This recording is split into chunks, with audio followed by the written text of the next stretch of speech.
Mm.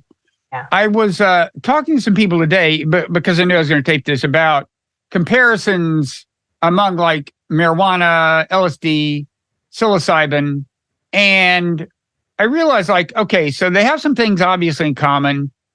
You tend to get things, sensory experiences can become more vivid or more acute in all three cases. But, marijuana, it seems to me, as a rule, doesn't naturally lead to any kind of transcendence of the self or breakdown of the self. And in fact, can be the opposite. You can become, your animal appetite, because your sensory experience is so heightened, your animal appetites can be harder to control. Whereas, with LSD and psilocybin, it seems to me there's a little more, and I mean, I should say, if anyone's wondering how I know, well, for one thing, I was young once, and I mean, as for marijuana, I'm now in a state. I don't mean I'm now high. I mean, I'm living in a state in the United States where marijuana is now legal.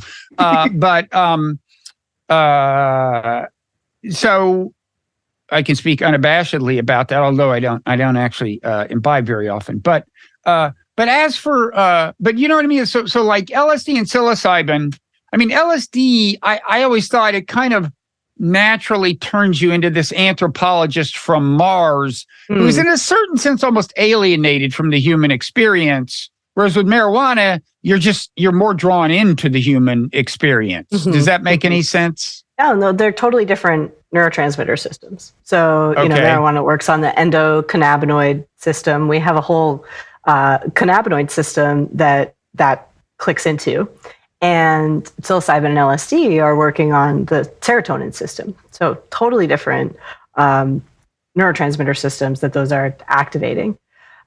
In terms of how they relate to a spiritual practice, one of the best theories about how psychedelics works right now is within the predictive processing frame, which is the Rebus model, which is relaxed expectations and beliefs under psychedelics. And the idea is that these psychedelics can just loosen up the unconscious constrictive predictions we have about the world, and they can also kind of scramble the default connectivity patterns of the brain, so they allow parts of the brain that don't normally talk to each other to talk to each other.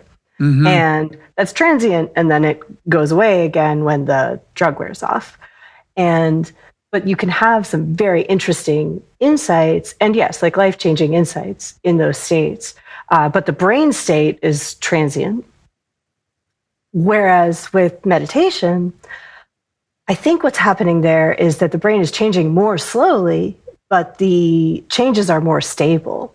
So I've seen some in my thesis data. I have like 32 fMRI scans, and half meditators, half non-meditators. And in the meditators, parts of their brains are connected in ways that they're just not supposed to be. And it's impossible to tell because I did a cross-sectional study, which means I just studied one data point in each person. So the meditators had already been meditating for over a decade.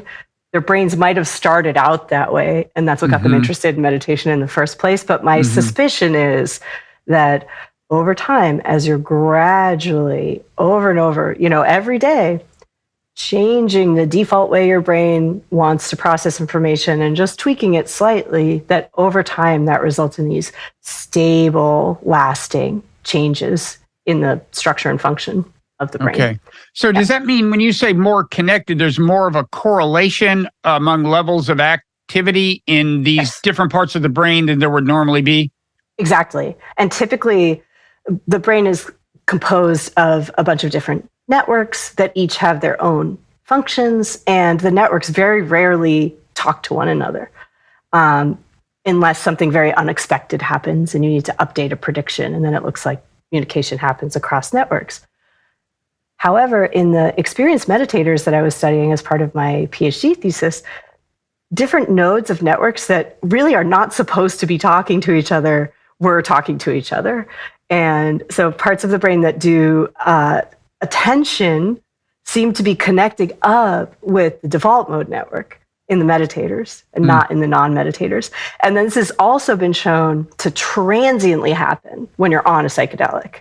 And just to literally wave my hands, I think that's part of the experience people have when they say, I became one with everything. I think it's the default mode network connecting up with the attention and perception networks. So it's the sense of I and the sense of the world coming together. Okay. So is it the case that normally there would be an inverse correlation between the attention part on the one hand and the default mode network? I mean, almost by definition, because the default mode network is active when you're not paying attention to anything in a focused way. So normally there would be an inverse correlation. And you're saying that experienced meditators kind of, well, while they're in a meditative state, there's more of a correlation, a positive correlation between those two, or is it just on a regular basis in the course of their everyday lives? On a regular basis, just looking at connectivity patterns, there was one node of the attention network that was connecting up with one node of the default mode network. And then psychedelics induce that kind of positive correlation. They bring that kind of positive correlation, and then it's transient.